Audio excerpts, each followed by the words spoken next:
Every self-help book tells you the same thing. Set boundaries, communicate your needs, stand up for yourself. And that works for reasonable people. But what about unreasonable people? What about the ones who see your boundary as a challenge, who hear your needs and use them as weapons, who interpret you standing up for yourself as a declaration of war? Schopenhauer spent his entire life studying these people, and his conclusion was brutal. You're playing the wrong game. You think you're in a negotiation. They know they're in a dominance contest. You think explaining yourself will create understanding. They hear explanation as weakness.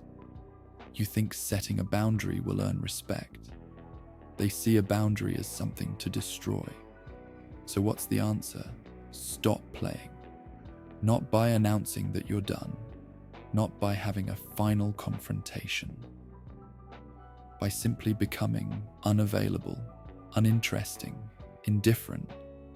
Do this, really do it, and watch what happens. They don't leave because you won. They leave because there's no game left to play. And I need to be honest with you right from the start. This isn't going to be one of those videos where I tell you that if you just believe in yourself hard enough, everything will work out. This isn't about manifesting better relationships or attracting positive energy or any of that. This is about something far more uncomfortable and far more real. This is about accepting that some people in your life are fundamentally operating from a place that reason cannot touch. And once you understand that, once you really let that sink in, everything changes. Not because you became a better person or learned better communication skills, because you stopped trying to have a rational conversation with irrational forces. Arthur Schopenhauer was born in 1788 in what is now Poland, and he spent his entire philosophical career being deeply, profoundly unpopular. While other philosophers of his time were writing about human progress and the triumph of reason and the perfectibility of mankind, Schopenhauer was writing about suffering. He said life is suffering. Not sometimes. Not when things go wrong. Always. Suffering is the baseline of existence, and most people hated him for saying it because nobody wants to hear that. We want to believe that if we just work hard enough, think positively enough, do all the right things, we can escape suffering. Schopenhauer said no, you can't.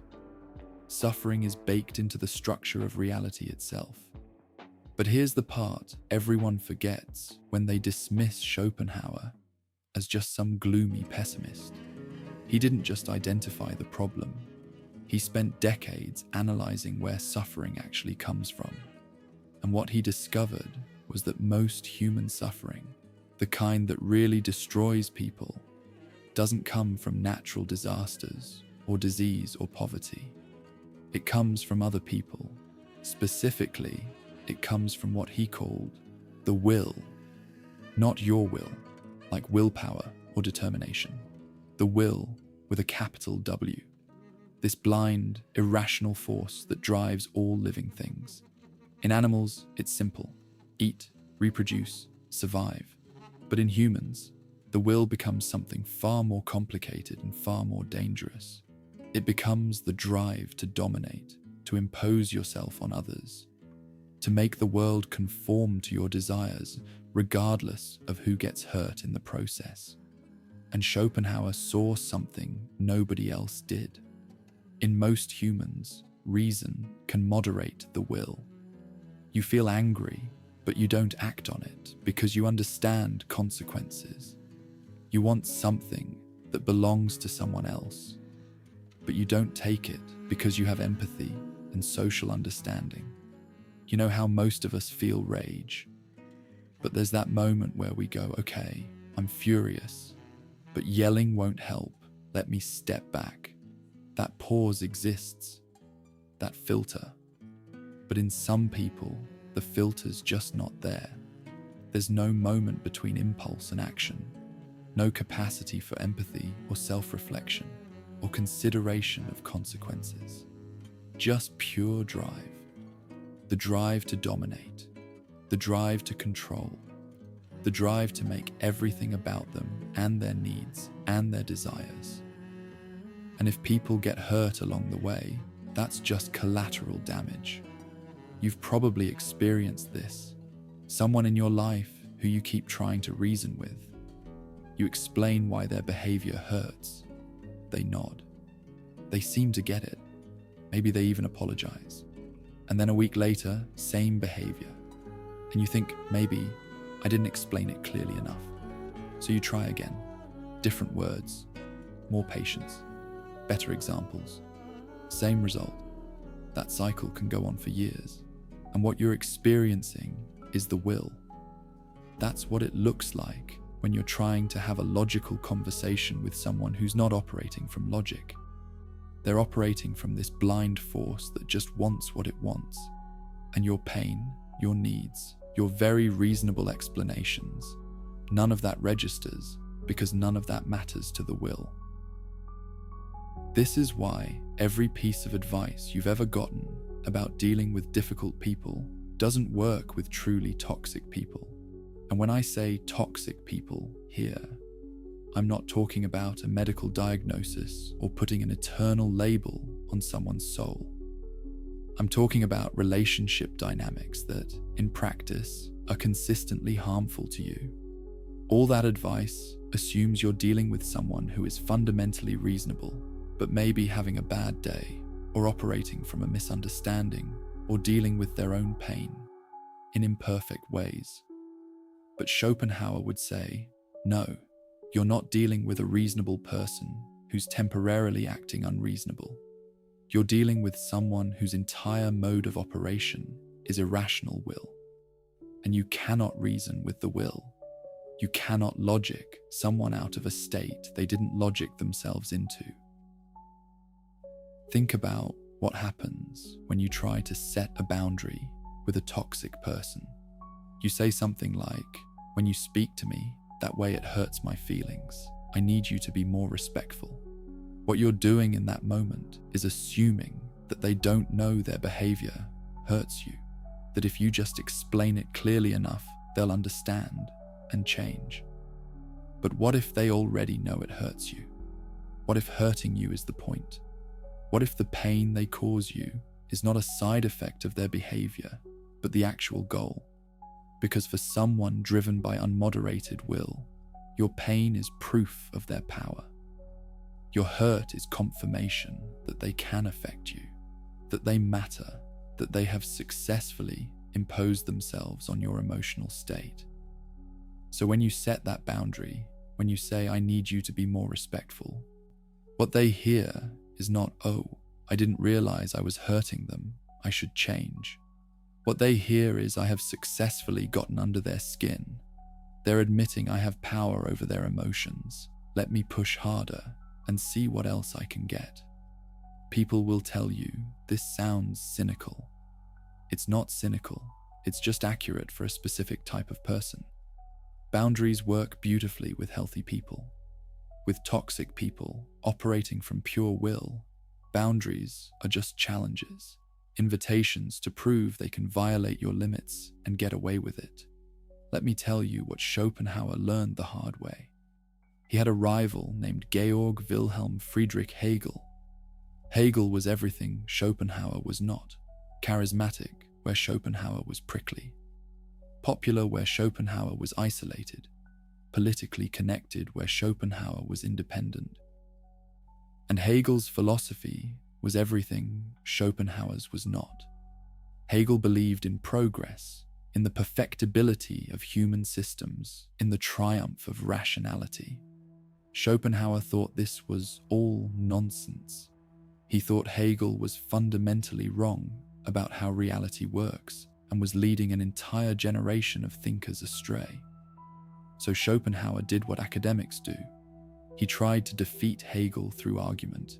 He wrote papers dismantling Hegel's logic. He gave lectures at the exact same time as Hegel's lectures, thinking that students would choose substance over style, depth over popularity. And what happened? Hegel's lecture halls were packed. Schopenhauer lectured to empty rooms. Hegel's books became required reading across Europe. Schopenhauer's work was largely ignored, and for years, Schopenhauer kept trying, kept arguing, kept attempting to prove through pure force of reason that his philosophy was superior. It didn't work, and eventually, Schopenhauer realized something crucial. He was playing Hegel's game. He was trying to win a popularity contest, a battle for academic prestige, a competition for who could gather the most followers. And in that game, Hegel had every advantage. So Schopenhauer did something that probably looked like giving up to everyone watching. He stopped. He stopped writing responses to Hegel. He stopped scheduling his lectures in competition with Hegel's. He stopped caring whether the academic establishment recognized his work. He just focused on developing his own philosophy, writing his own books, living according to his own principles, completely indifferent to whether anyone else appreciated it during his lifetime. And here's what's wild. Decades later, after both men were dead, there was a massive Schopenhauer revival. Nietzsche read Schopenhauer, and it changed his life. Freud was deeply influenced by Schopenhauer's ideas about unconscious drives. Jung incorporated Schopenhauer's concepts into his psychology. Tolstoy called Schopenhauer the greatest genius of the century. Wagner composed operas inspired by Schopenhauer's philosophy. And Hegel? Hegel is still studied, sure, but mostly in historical context. As a figure who was important in his time, but whose actual ideas didn't have the lasting impact everyone expected. Schopenhauer won, not by defeating Hegel in argument, not by convincing the academic establishment, but by refusing to let Hegel's success disturb his peace. By withdrawing his energy from a competition he couldn't win and focusing it on work that actually mattered to him. He won by not playing the game. And this is exactly the strategy we're talking about when we talk about making toxic people disappear. You don't defeat them. You don't convince them. You don't win the argument. You just stop playing the game that they need you to play. Now, this is where things get psychologically interesting, because there's a reason toxic people seem to hate you for things you're not even doing. Carl Jung discovered something he called shadow projection, and it explains almost everything about why interactions with toxic people feel so crazy-making. Here's how it works. Everyone, and I mean everyone, has a shadow. The shadow is the part of yourself that you can't accept. The parts you've repressed or denied or refused to acknowledge. Your capacity for cruelty, your selfishness, your inadequacy, your rage. All the things that don't fit with your self-image as a good person. Healthy people integrate their shadow. They acknowledge, yes, I have this capacity for darkness. I have these impulses and desires that aren't noble, and I'm going to be aware of them so I can choose not to act on them. That's integration.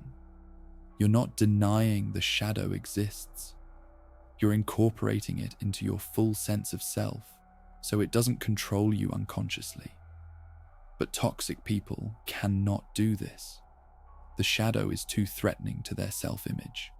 They cannot admit to themselves that they are selfish, or cruel, or manipulative, or inadequate. That admission would shatter their entire identity. So instead of integrating the shadow, they project it onto you. And this is why a deeply selfish person will call you selfish. This is why a manipulator will accuse you of manipulation. This is why someone with no boundaries will say you're controlling. They are not describing you. They are describing themselves. And the terrifying part is they genuinely believe it. This is not a conscious lie where they know the truth and are being strategic. They actually perceive you as embodying the traits that they cannot accept in themselves. They see their own shadow reflected on your face. Here's the trap that catches almost everyone.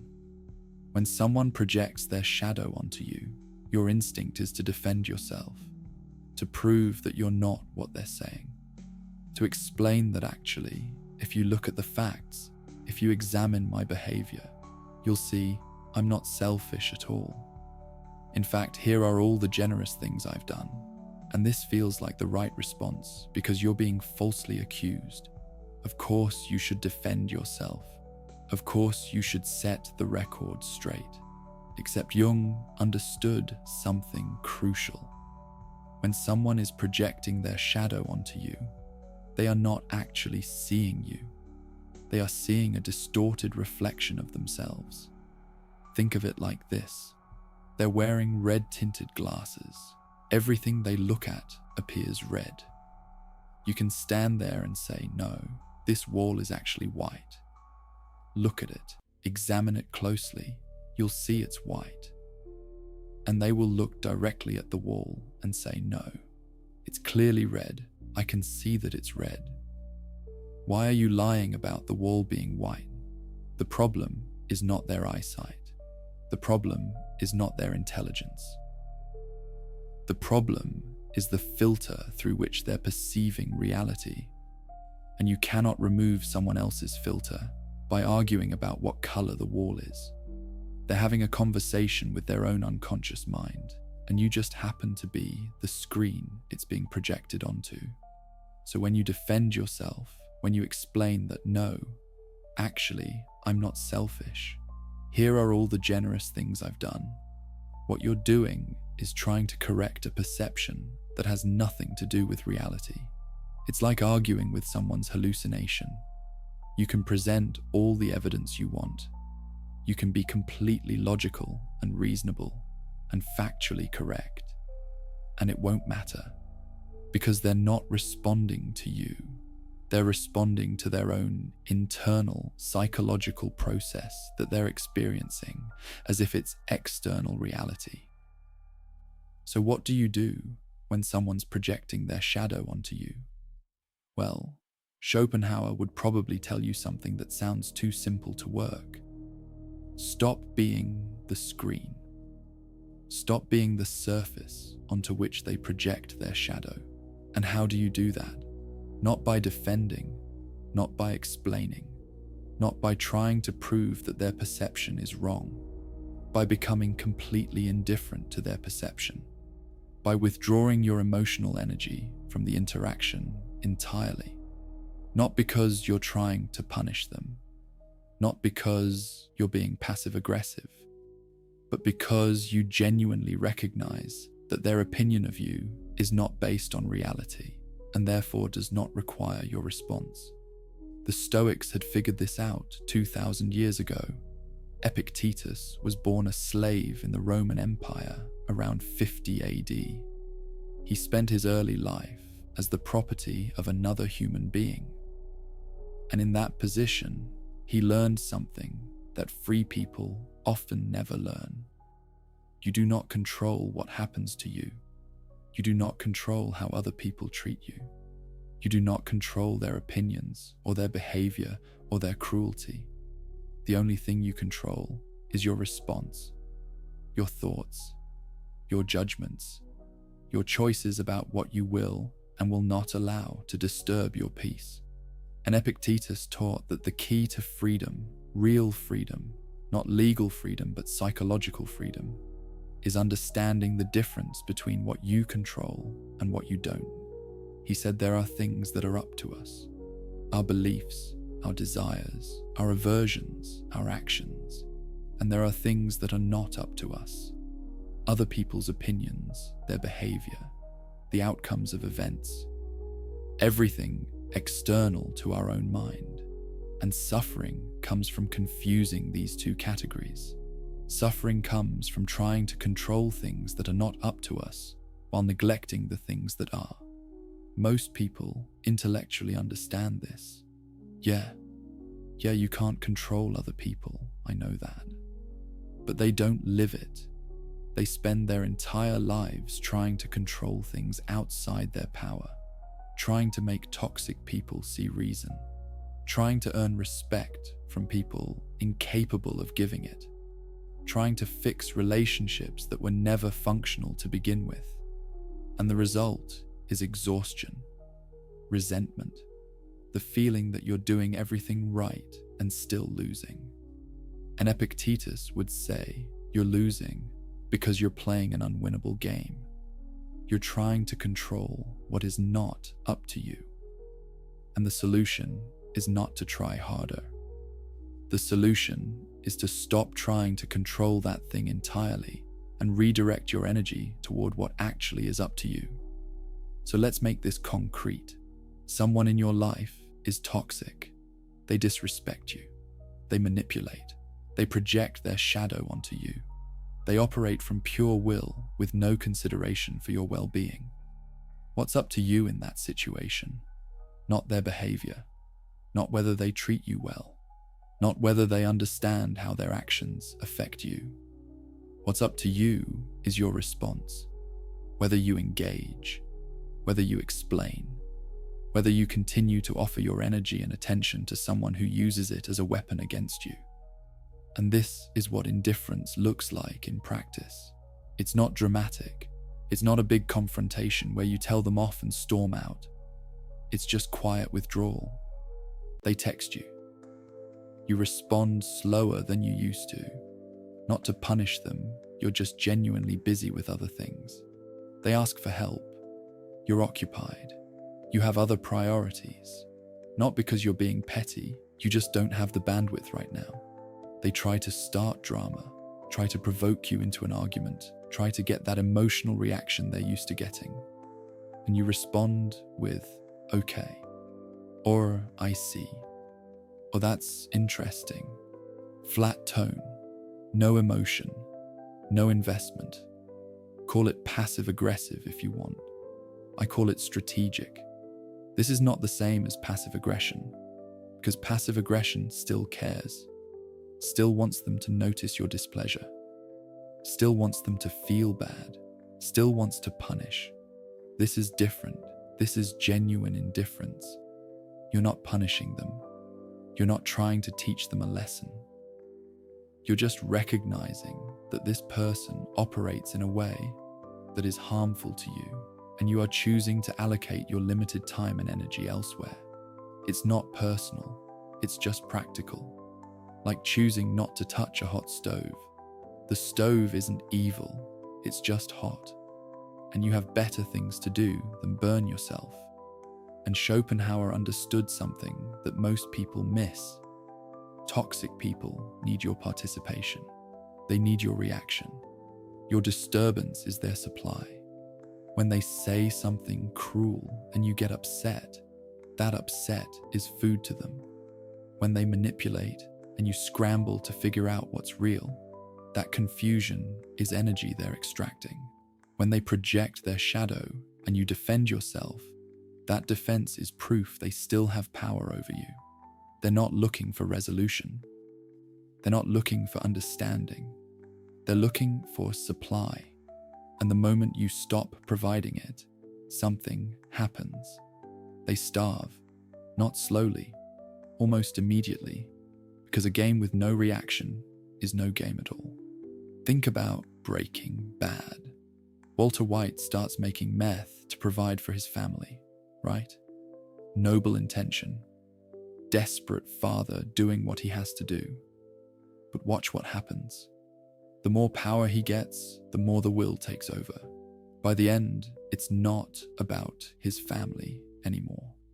It's about empire, about domination, about I am the one who knocks. That's the will consuming someone.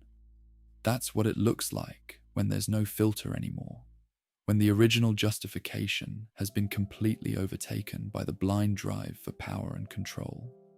And if you're in relationship with someone like that, someone who's lost to the will, no amount of appealing to their better nature is going to work, because that better nature has been consumed. Now I want to tell you about Schopenhauer's hedgehogs, because this parable explains something crucial about why some relationships simply cannot work no matter how hard you try. Schopenhauer said, imagine it's winter, it's freezing cold, and hedgehogs, being mammals, need warmth to survive, so they huddle together. Makes sense, right? Share body heat, stay alive. But hedgehogs have spines, sharp ones, so when they get close enough to share warmth, they hurt each other. The spines pierce their skin. It's painful, so they pull apart. But then they're cold again, so they move closer. But then the spines hurt, so they pull apart, back and forth. Closer, pain, apart, cold, closer, pain, apart, cold. Until eventually, after much trial and error, they find the optimal distance. Not too close where the spines cause injury, not too far where they freeze. Just the right distance where they can share enough warmth to survive without causing each other harm. Schopenhauer called this the hedgehog's dilemma, and he said this is the fundamental challenge of all human relationships. We need connection. We're social animals. We need intimacy and belonging and love. But connection always carries the risk of pain. Every person you let close has the capacity to hurt you, and you have the capacity to hurt them. So all healthy relationships are a constant negotiation of finding that optimal distance, close enough to meet each other's needs for connection, far enough to respect each other's boundaries and vulnerabilities. With healthy people, this negotiation is possible. You learn each other's patterns. You figure out when someone needs space and when they need closeness. You adjust. You communicate. You grow together. The spines are manageable because both people are trying to find that optimal distance together. But with toxic people, and this is the crucial part, there is no optimal distance that includes closeness. Their spines are too long, too sharp, too unpredictable. Every attempt at warmth ends in blood. Every moment of vulnerability is weaponized. Every piece of yourself that you share is used against you later. And most people, when they find themselves in relationship with a hedgehog like this, they think the problem is that they haven't found the right approach yet. They think if they just explain better, if they're just more patient, if they just love harder, if they can just figure out the magic combination of words or actions, then finally they'll be able to get close without getting hurt. So they try different angles. They read books about communication. They go to therapy. They examine their own behavior to see what they might be doing wrong. And they keep getting hurt. Over and over and over. And here's the question Schopenhauer would want you to ask. Why are you trying to cuddle a creature covered in spines? You're not failing to find the optimal distance. The optimal distance with this particular hedgehog is far away. That's the answer. And it's not a moral judgment of the hedgehog. Maybe they were born with extra long spines. Maybe their spines grew sharp as a defense mechanism from their own pain. Maybe they don't even realize how sharp their spines are. Doesn't matter. The fact remains that proximity to them causes injury. And once you accept that, really accept it, you can stop blaming yourself for not being able to make it work. You can stop thinking that if you were just better at relationships, more skilled at communication, more emotionally intelligent, then you'd be able to get close without bleeding. No, some hedgehogs you cannot safely cuddle. And recognizing that is not pessimism. It's just seeing clearly. It's understanding that not all human connections are possible or healthy, and that choosing to protect yourself is not a failure of love. It's basic self-preservation. There's a moment in The Godfather Part 2 that illustrates this perfectly. Michael Corleone has become everything his father didn't want him to become.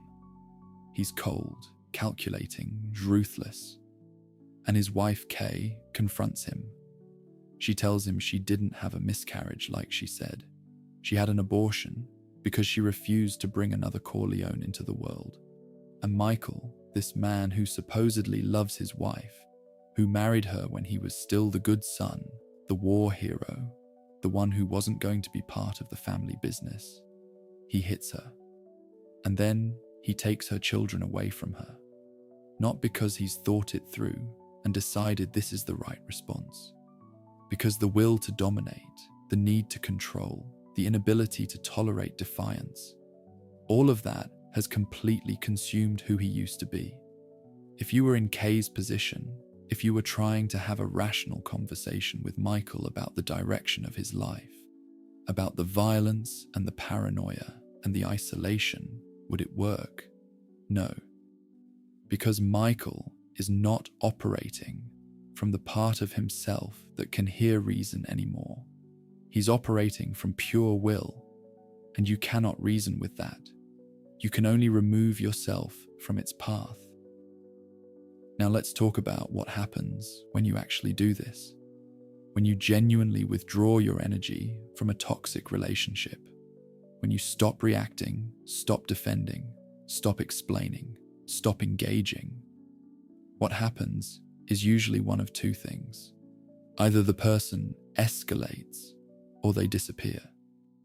Let's talk about escalation first, because it's important to understand and prepare for. When you first start pulling back, when you first stop playing the game, toxic people often double down. They escalate the behavior that used to get a reaction. They might get more cruel, more manipulative, more dramatic. They might make accusations, spread rumors, try to turn other people against you.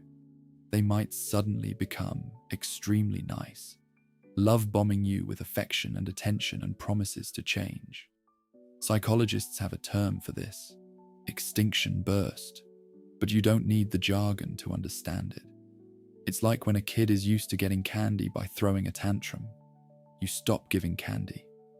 What happens? The tantrum gets worse before it stops. Louder, more dramatic, more desperate. They're trying harder because what used to work isn't working anymore. The lever that used to dispense rewards has stopped working. So they're pressing it frantically, trying everything they can think of to make it work again. And this escalation is not proof that you're doing the wrong thing. This escalation is actually proof that you're doing exactly the right thing. The strategy that used to work on you has stopped working, and they're panicking. This is the crucial moment. This is where most people break, because the escalation is uncomfortable. It feels like conflict.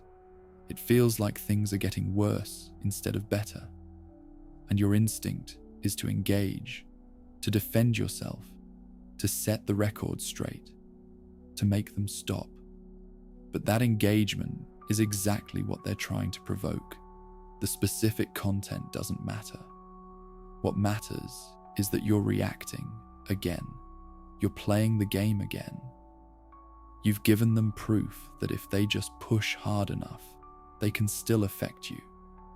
If you can maintain your indifference through the extinction burst, if you can stay calm and uninvested and unresponsive, even when they escalate, something shifts. They realize it's not working. The lever is broken. You are no longer a source of supply. And at that point, they typically disappear. Not with drama, not with acknowledgement. They just sort of fade out of your life. Stop reaching out. Stop creating drama. Move on to someone else who will still engage with them. And you might feel strange about this. You might expect to feel victorious or relieved or vindicated. But what you often feel is just sort of neutral, empty in a good way. Because genuinely indifferent people don't celebrate when toxic people leave. They just notice it the way you'd notice that a headache went away. Oh, that's not hurting anymore. Okay. And then you go on with your life. But sometimes they don't disappear completely. Sometimes you can't get full physical distance because they're a co-worker, or a family member, or a co-parent. In those cases, you practice what's called grey rock. You become as boring and unreactive as a grey rock. You give minimal information, minimal emotion, minimal engagement. You're polite but distant, professional but not friendly. You respond to what needs to be responded to for practical reasons, but you offer nothing personal, nothing emotional, nothing they can use. And over time, even if they can't physically leave your life, they stop trying to engage with you in toxic ways because you've become too boring. There's no supply there, no drama, no reaction, just bland, minimal, functional interaction. People will say, "This sounds cold." It's not cold, it's just clear. This is what victory looks like in relationships with toxic people. Not a big, dramatic confrontation where you finally tell them everything they did wrong and they realize the error of their ways and apologize and change. That's a fantasy. Real victory is you becoming so genuinely indifferent to their opinion of you, so genuinely uninvested in the relationship, so genuinely okay with never getting closure or acknowledgement or apology, that they no longer have any power to disturb your peace. They can say whatever they want, you're unmoved. They can do whatever they want, you're unbothered. Not because you're suppressing your feelings, because you genuinely don't care anymore. They've become irrelevant. And Schopenhauer would say, this is actually the kindest thing you can do. For yourself, obviously, but also for them. Because as long as you're engaged in the toxic dance, you're enabling their dysfunction. You're confirming that their strategies work, that manipulation and cruelty and projection successfully get them what they want. By refusing to participate, you're removing that confirmation. You're creating a situation where their behavior has natural consequences, not punishment. Just the consequence of people not wanting to be around them, the consequence of isolation, the consequence of their behavior not working anymore. Maybe that will prompt them to self-reflect and change. Probably it won't. But either way, it's not your responsibility. Your responsibility is to protect your own well-being, to recognize that you cannot save someone from themselves, to understand that trying to love someone into being different is not love. It's just you participating in your own suffering while calling it virtue. Real love, mature love, wise love includes boundaries, includes recognition of what is and is not possible, includes the ability to say I care about you, and also I cannot continue to subject myself to harm in the name of that care. There's a practice in Buddhism that Schopenhauer was deeply influenced by called detachment. Not detachment in the sense of not caring about anything, but detachment in the sense of not clinging, not demanding that reality be different than it is, not insisting that people be different than they are. Buddhism teaches that suffering comes from attachment, from wanting things to be other than they are, from clinging to impermanent things as if they were permanent, from building your happiness on foundations that are inherently unstable. And toxic relationships are the epitome of this. You're attached to a version of this person that doesn't exist. You're attached to who they could be if they just changed in these specific ways. You're attached to the potential you see in them.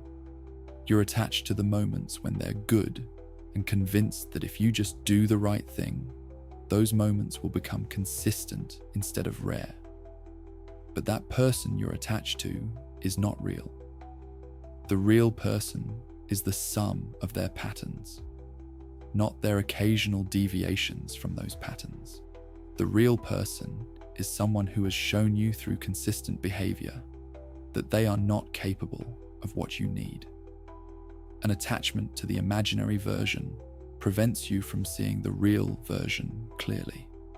Detachment means seeing clearly, means accepting what is, means loving someone, if you choose to love them, for who they actually are rather than who you wish they were. And sometimes, when you see clearly, what you see is that this person is toxic to your well-being, and the loving thing to do for both of you is to create distance, not because they're a bad person deserving of punishment, but because the interaction pattern between you and them is harmful, and you have both the right and the responsibility to protect yourself from harm. Maya Angelou said, when someone shows you who they are, believe them the first time. But most of us don't. We believe them the 5th time, the 10th time, the 100th time. We keep giving chances because we want to believe that people are fundamentally good, that everyone deserves understanding, that love can heal all wounds. And sometimes that's true, but sometimes it's not. Sometimes someone shows you they're a hedgehog with very long spines, and the wise thing to do is to respect that information and maintain appropriate distance. And I want to be very clear here, because this is where people often get confused. There is a difference between someone who is struggling and lashes out occasionally, and someone who is fundamentally operating from a toxic place. And this difference is not always obvious from the outside. I'm not here to diagnose anyone. I'm not qualified to say who is or isn't officially toxic. And to be honest with you, in my own life, I don't always get this distinction right either. Sometimes I've stayed too long. Sometimes I've left too early. Sometimes I've realized, uncomfortably, that I was the toxic one in a specific situation. That my unresolved pain, my defensiveness, my own shadow, made me behave in ways that hurt people I cared about. So when I talk about toxic people here, I'm not putting a permanent moral stamp on anyone's forehead. I'm talking about patterns, about what it feels like to be on the receiving end of a dynamic that consistently harms you. Healthy people who are struggling, who are dealing with their own pain in imperfect ways, will feel genuine remorse when they hurt you. They will try to change. They may not succeed perfectly, but you can see the effort. You can see that they don't want to be this way, that they're fighting their own demons, that hurting you hurts them too. With these people, compassion makes sense. Patience makes sense. Working through difficulties together makes sense. But someone who is fundamentally toxic in the way we're describing here does not have genuine, sustained remorse. They have regret when there are consequences. They apologize when you threaten to leave. They promise to change when they think they're losing access to you. But watch what happens after the apology. Does behavior actually change? Or does the cycle just repeat? Do they take responsibility? Or do they find ways to make it your fault? Do they respect the boundaries you set? Or do they test them constantly? The pattern tells you everything. And yes, it's complicated, it's messy. It's not always clear in the moment. We can be toxic without noticing. We can excuse someone else's toxicity because we love them. But complexity is not an excuse to ignore harm. Just because it's hard to draw the line perfectly doesn't mean we shouldn't draw it at all. Recognizing nuance does not mean passing the blame back to yourself forever, or being the bigger person while you get destroyed. There is a point where, regardless of labels, the question is simple. Is this relationship consistently harming me? And if the answer is yes, then you don't need a diagnostic manual to justify stepping away. Breaking this cycle requires accepting something that feels harsh, but is actually liberating. Some people are incapable of the kind of relationship you're trying to have with them.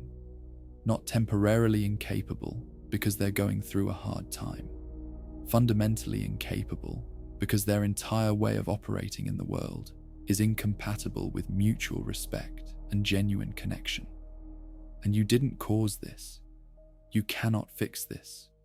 Your love, your patience, your understanding, your communication skills, none of that can change someone who is not operating from a place where those things matter. Marcus Aurelius, who was emperor of Rome and one of the great Stoic philosophers, would start each day by imagining everything he could lose: his power, his wealth, his family, his life, not to be morbid, but to prepare himself emotionally for reality, because everything you have can be taken away. Everyone you love will eventually die or leave. Every achievement will eventually fade. These are not pessimistic thoughts. These are just facts about the nature of existence. And by contemplating them regularly, by making friends with loss and impermanence, you become less attached to things staying exactly as they are. You become more psychologically flexible, more able to accept change, more resilient. Apply this to toxic relationships. Imagine that person is no longer in your life. Really sit with that. What would that be like? How would your days be different? What would you lose? What would you gain? And pay attention to which feeling is stronger. If the predominant feeling is relief, that's information. If imagining your life without this person makes you feel lighter, freer, more peaceful, that's your body telling you something your mind might not want to admit. That this relationship is costing you more than it's giving you. That maintaining it requires constant vigilance and emotional management and walking on eggshells. That you've been so focused on trying to make it work that you haven't stopped to ask whether it should work. And if you realize that the answer is no, that this relationship is fundamentally harmful and cannot be fixed through any amount of effort on your part, then what? Then you practice what Schopenhauer practiced with Hegel, what the Stoics practiced with everything outside their control: strategic withdrawal, not dramatic, not announced, not turned into a big emotional event, just quiet, consistent, progressive disengagement. You become less available. You respond less. You share less. You invest less, not because you're trying to punish them or teach them a lesson or make them realize what they're losing, because you're genuinely redirecting your energy toward things and people that are actually nourishing rather than depleting. At some point, choosing yourself is not selfish. It's necessary. It's the recognition that you have one life, one allocation of time and energy, and spending it trying to have a functional relationship with someone who is incapable of functionality is not noble. It's just sad. It's a waste. Not a waste of their potential. They are who they are, and that's their business. A waste of yours, of your capacity for joy, for peace, for genuine connection with people who can actually reciprocate. Every minute you spend trying to make a toxic relationship work is a minute you're not spending on relationships that actually nourish you, on activities that actually fulfill you, on becoming who you're capable of becoming. Schopenhauer lived alone for most of his life. He never married. He had very few close relationships. And from the outside, this looked like loneliness, like isolation, like the life of a bitter misanthrope. But Schopenhauer himself said he preferred solitude to the company of most people because solitude was peaceful and most people were disturbing. He chose himself. He chose his work. He chose his peace. And history vindicated that choice. His philosophy outlasted him. His insights influenced generations. His ideas are still studied and debated 200 years later, while the people who dismissed him and mocked him and competed with him are mostly forgotten. I'm not saying you should become a hermit. I'm not saying all relationships are worthless or that other people are the enemy. What I'm saying is that protecting your peace is not selfish. Choosing yourself is not wrong. Refusing to participate in your own suffering is not failure. It's wisdom. It's self-respect. It's recognizing that your life is finite and your energy is limited, and you get to decide how to spend both. You deserve relationships that nourish you. You deserve people who treat you with respect. You deserve interactions that leave you feeling more alive rather than depleted. And if someone in your life is consistently doing the opposite, if being around them means walking on eggshells and managing their emotions and accepting cruelty and trying to decode manipulation and defending yourself against false accusations and explaining basic respect over and over and never getting it, then that person has shown you who they are, and you can believe them, and you can choose accordingly. If you're young and you're struggling with a toxic person, here's what I want you to know. It's okay to walk away. You don't owe anyone a relationship. You don't have to keep trying just because you've already invested time. You don't have to wait until the situation becomes unbearable before you're allowed to leave. You can leave because it's not good for you. That's reason enough. That's always been reason enough.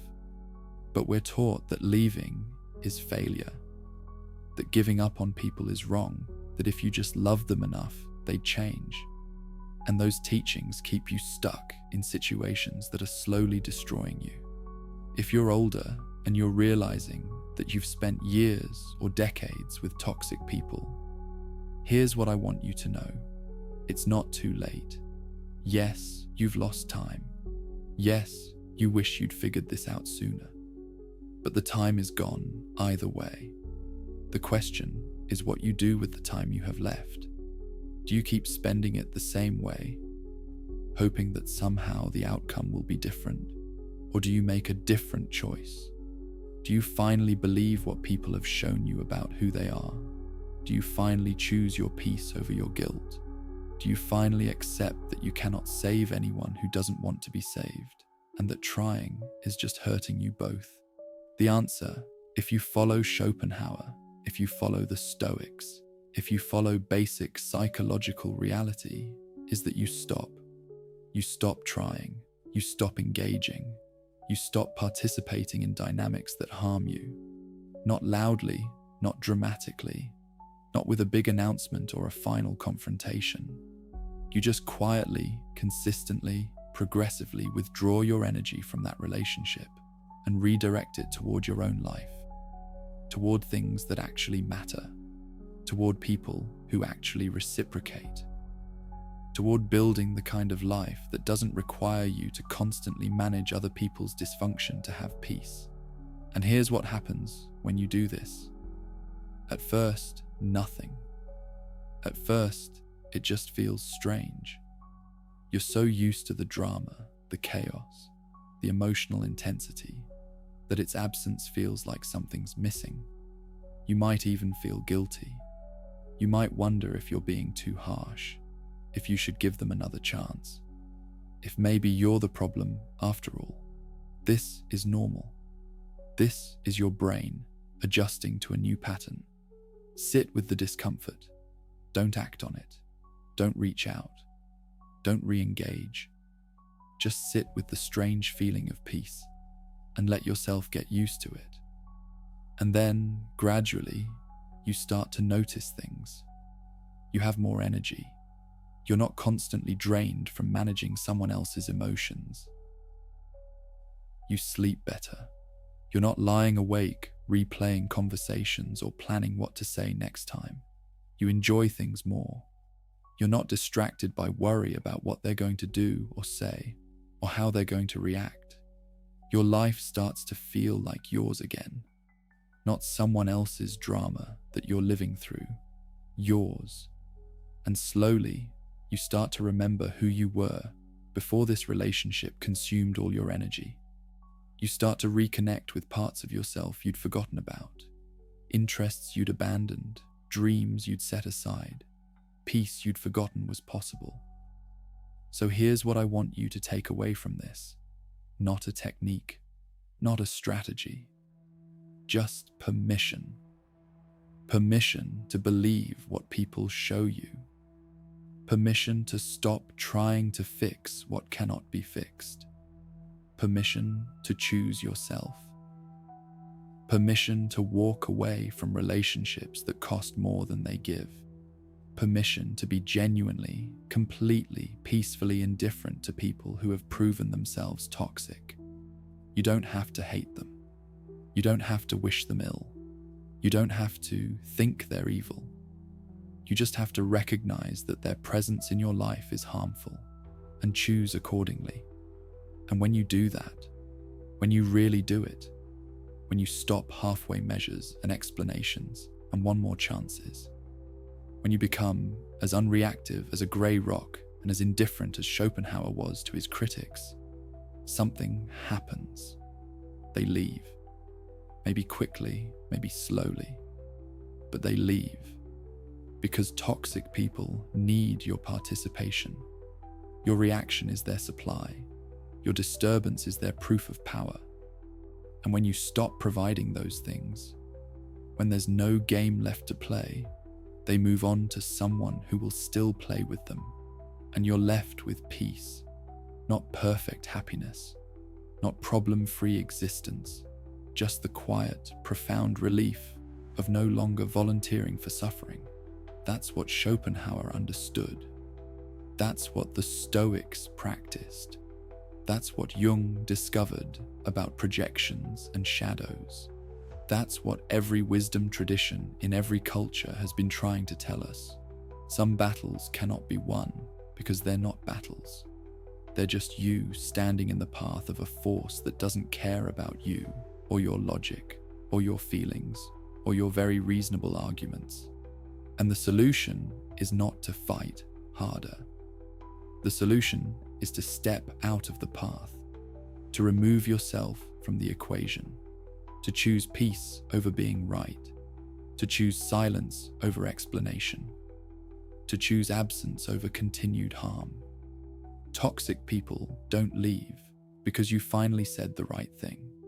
They don't leave because you set the perfect boundary. They don't leave because they suddenly realized they were wrong. They leave because you stopped being useful to them. You stopped reacting. You stopped defending. You stopped giving them the emotional supply they needed. You became boring. And to someone driven by the will, the blind, irrational need to dominate and disturb, boring is intolerable. So they move on to someone else who will react, to someone else who will engage, to someone else who still believes that explanation and reason and love can change them. And you're free. Not because you won some battle, not because you proved you were right, but because you stopped fighting a war that was never yours to fight. You're not giving up on them, you're choosing yourself. And choosing yourself is not selfish. It's the first requirement for having anything to give anyone else. You cannot pour from an empty cup. And if someone has spent years draining your cup while criticizing you for not giving them more, the answer is not to find ways to fill your cup faster. The answer is to stop letting them drink from it. This is what freedom looks like. Not the absence of all problems, but the presence of choice. The recognition that you always have the option to walk away from what's hurting you. And that exercising that option is not weakness. It's wisdom. It's self-respect. It's understanding what Schopenhauer spent his whole life trying to tell us. That suffering is inevitable, but participation in unnecessary suffering is optional. That some people cannot be reached through reason, and trying is just you volunteering for pain. That the will drives some humans in ways that make them fundamentally incompatible with peaceful coexistence. And that accepting this, really accepting it, sets you free. Free to live, free to choose, free to build something beautiful with the time and energy you're no longer wasting on people who will never appreciate it anyway. So go, be free, choose yourself, become indifferent, and watch as toxic people who need your reaction more than they need air simply disappear like they were never there at all.